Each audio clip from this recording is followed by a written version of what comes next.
Catholic Charities of Santa Clara County presents Change Lives for Good with your host, Greg Kefferly.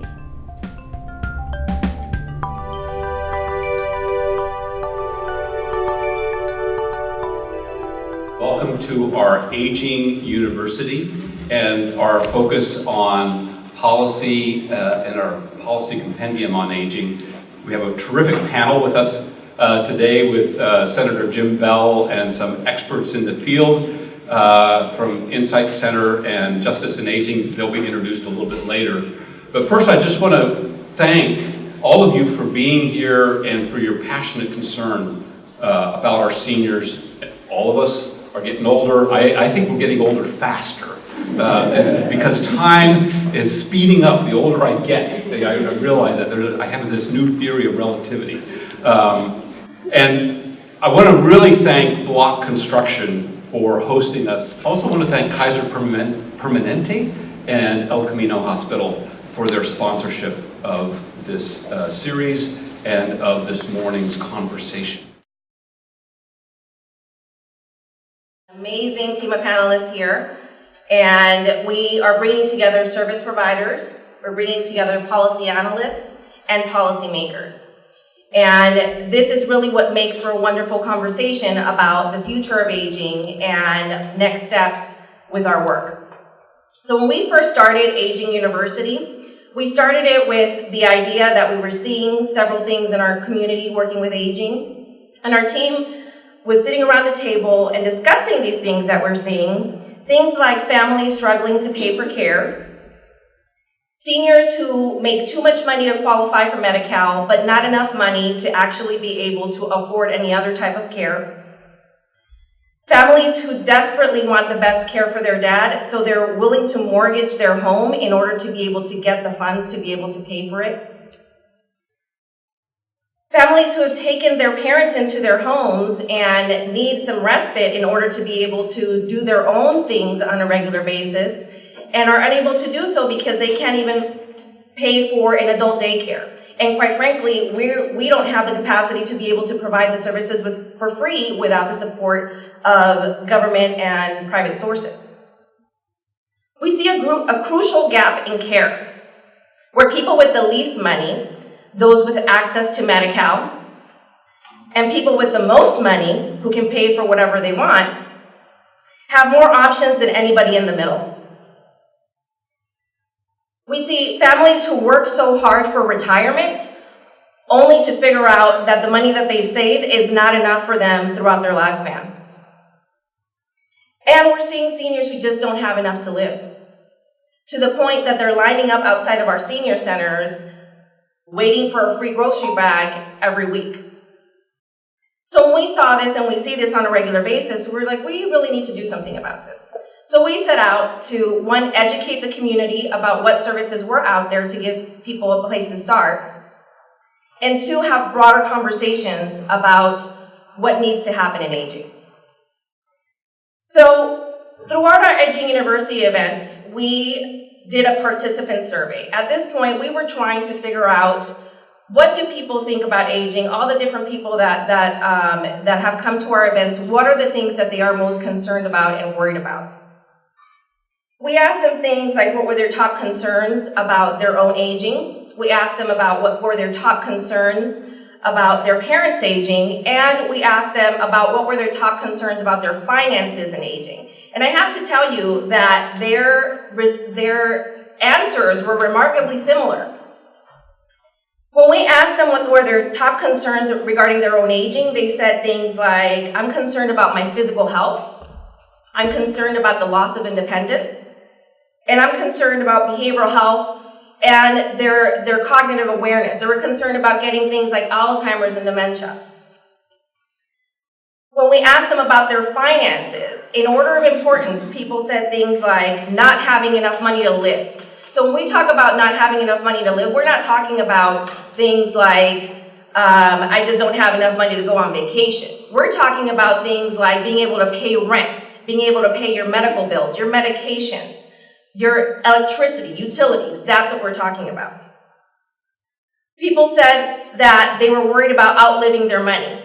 And these are the lucky ones, the ones that are actually able to save a little bit of money for retirement, only to find out that that's not enough.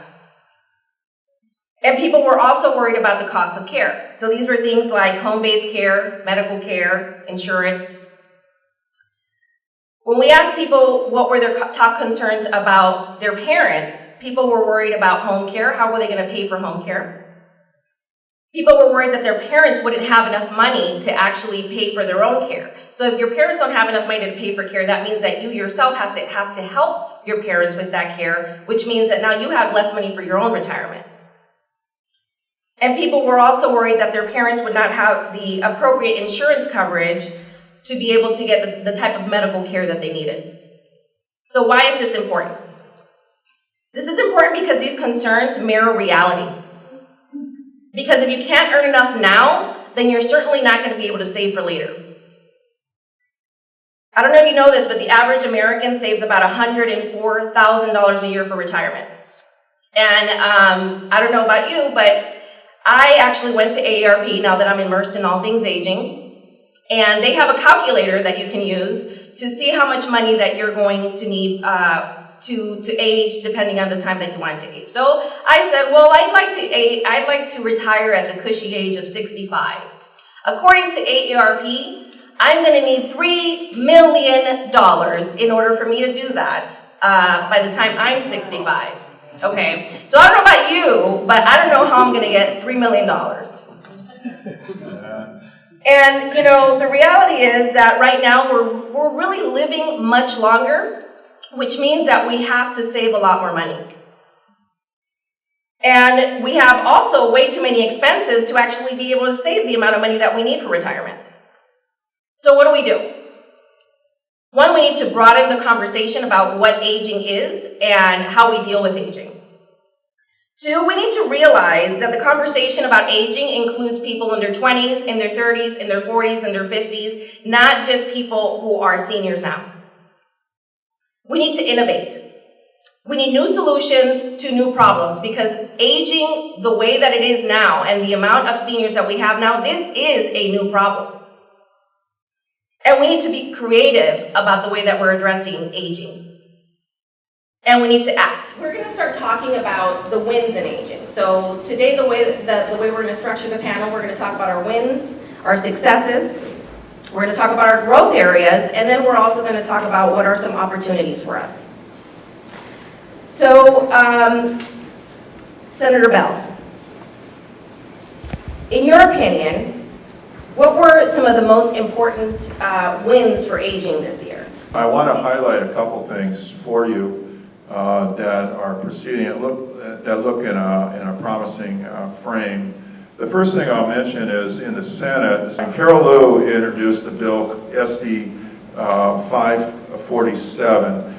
What this bill does is something that really needs to be focused on in terms of aging, and that's that it creates a statewide aging and long-term care services coordinating council chaired by the Secretary of Health and Human Services. And the council would develop a state aging and long-term care service plan that would address how the state would meet the needs of aging population. And she set some dates of 2020, 2025, and 2030. The idea is to kind of come up with a comprehensive approach, multi-departmental, get people out of their silos, departmental silos, and involve and engage the community in California in looking at a strategic plan for aging. I think this bill is profoundly important. I think this bill must be signed by the governor. I think this bill is very profoundly important. Senator Mendoza has another bill that looks like it will become law. It looks pretty good right now, and that's SB 648. Senator Mendoza this bill would increase transparency between different caregiving facilities and the consumer. The bill is like really long overdue because facilities can profit by accepting referrals that leave the residents in need of further assistance. So it's kind of a bill that is a consumer protection bill for seniors. I think this bill, these consumer protection bills for seniors, I think are very important. There's a whole bevy of those legislative proposals that we have to really watch and support over the next month. Okay, so this is an area that we're going to focus on in the legislature. There's one theory that we build more housing in general, and then there'll be sort of this by increasing the supply, the price will go down and the cost to seniors will go down. That's sort of what I call the trickle-down theory of housing.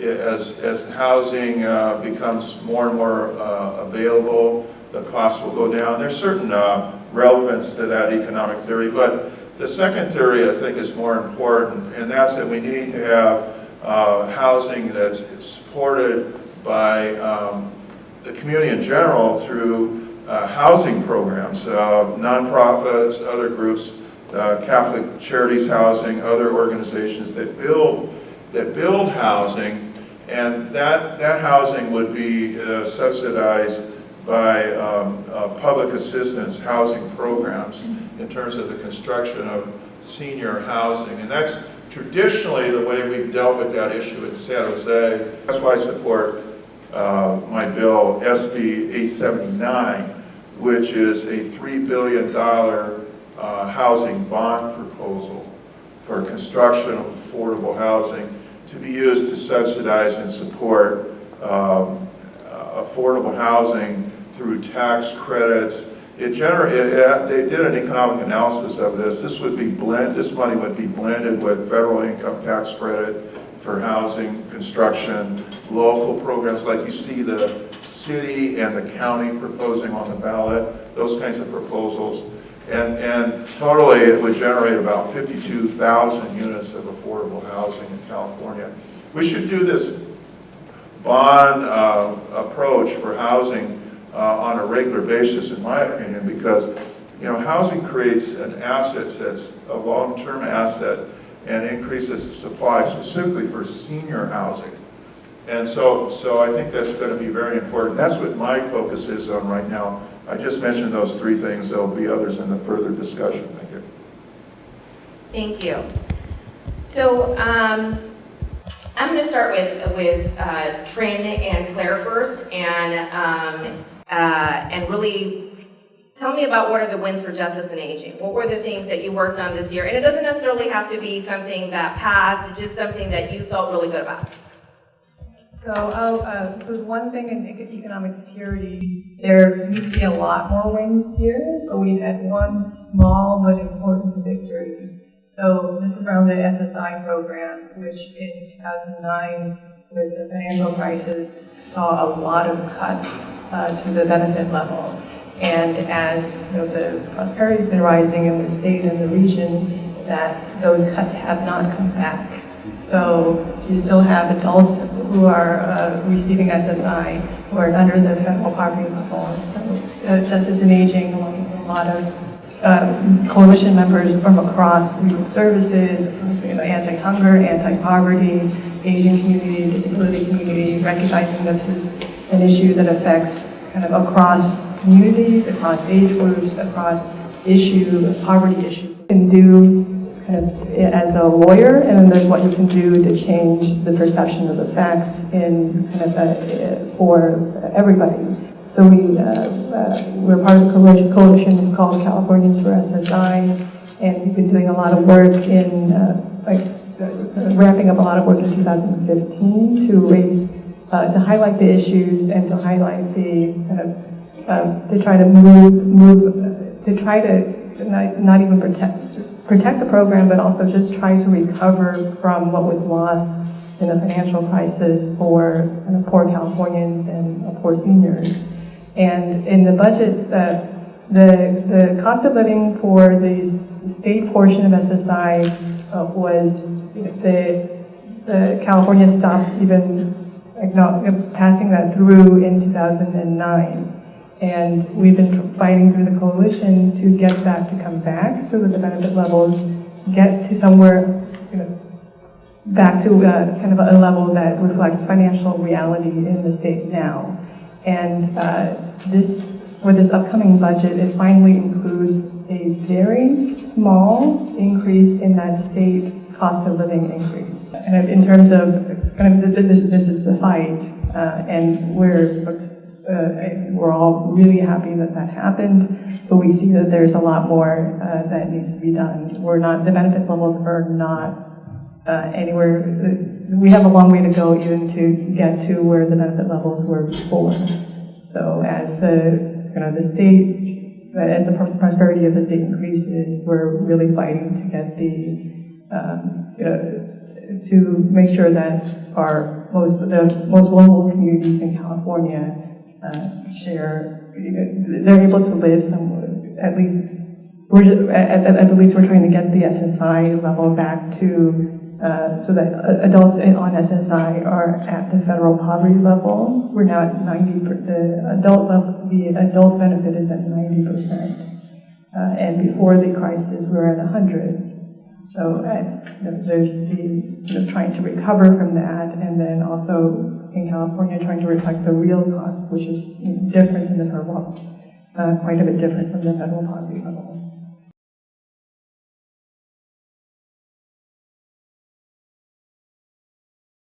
I think there are two things I'd like to mention here. One is Justice in Aging has been a leader in the California Coordinated Care Initiative work, which for people who haven't heard of it, it's basically for seniors and adults with disabilities who receive both Medicare and Medi-Cal, sometimes referred to as duals or dual eligible. So Justice in Aging has just been doing a very large amount of work to improve implementation of the program. And we have two particular attorneys working on that heavily from our LA office and really working in coalition with a huge number of advocates around what's going on. There are 7 counties implementing this program. Santa Clara is one of them. And working with advocates in Santa Clara, San Mateo, LA, San Bernardino, San Diego, and Riverside, and Orange County to really make sure that implementation goes smoothly. Because as you can imagine, for many seniors, this is a humongous change, right? They're used to the insurance they have, to how things work, and this is really changing things for them. There are benefits to the change, but that doesn't mean that the changes can't be scary or rough when they're being implemented. So Justice in Aging has had just a lot of work done to make it smoother for people, and the program's better, and getting a lot of information out to beneficiaries about what the program is, how it works, whether it's good or not for them to be on it, those sort of things. And to work on people not being passively enrolled, instead for people to opt in. So that's been something Justice in Aging's played a big part in. The other thing I want to mention that was not Justice in Aging's, it wasn't there leading the charge, but we really worked on this effort and supported this effort, which is Medi-Cal estate recovery. And for those of you have never heard of that, what it is Medi-Cal has the option, well, the federal government gives the state the option to recover a certain amount from people after they pass away from their estate for medical services they use. The federal government only requires it from people in long-term care. So if you're over 55 and use long-term care and Medi-Cal paid for it, the state can recover those costs because they are extremely large. So if you had a house or something, the state can look to get money back from you. But the federal government also gave California and every state the option to recover for additional services provided. So going to the doctor, getting your x-rays. California, unlike most states, actually chose to take that option. This was many years ago, it chose to take this option. But it's a very harsh option, as you can imagine, because it led people to not want to be on Medi-Cal, because there was this perception that Medi-Cal and the state would basically take your home. And we're talking about generational and intergenerational sort of wealth and being able to pass that down. People were very afraid that that right was being taken away from them. So this year in the budget, California actually decided to eliminate the optional part of estate recovery, meaning that I'm not going to, if I'm over 55 and on Medi-Cal, I'm no longer going to have to pay back the state for the cost of my general care. And this became even more complicated with managed care, as you can imagine, because managed care is giving a certain amount, the state's giving a certain amount to the managed care plans every month to pay for you, regardless of whether you use services, so what was that gonna mean? Was I gonna have to pay back all of that as well? All these premium, or excuse me, all this rate that had been paid that I maybe didn't even like use, that wasn't an uptake from me, but it just became super complicated, and I'm really glad that the state moved in that direction, because there was a cost to the state, and as Trin was mentioning, the income level going up for the state portion of SSI, you know, for a long time, anything that had a price tag attached, as I'm sure Senator Bell's very well aware, was sort of a no-go. And so it's, even us getting wins on things that had costs attached is very heartening. And it's an effort that we want to keep pursuing.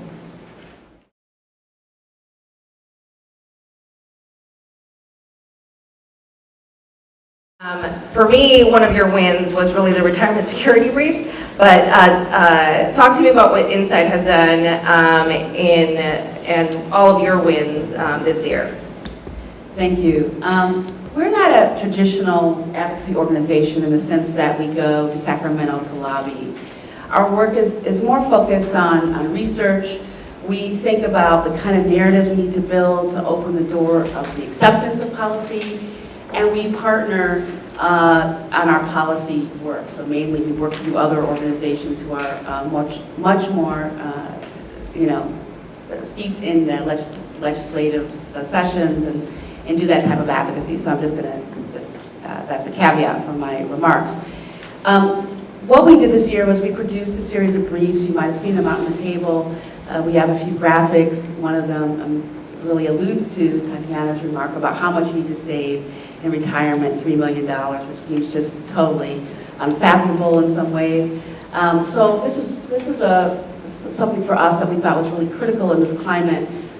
But one of our thrusts is really looking and examining the push and pulls of families, looking at intergenerational issues, and thinking about aging as a multi-generational issue. And we really feel strongly that in order for us to really think about economic security for all families, we can't continue to silo issues of aging from the rest of the population and the families that they're in. So you'll see those briefs out there, but I'll just mention a couple of the things that I think are really exciting, and not all wins per se, but I think they're a direction that we should really think about advocating on it much more deeply.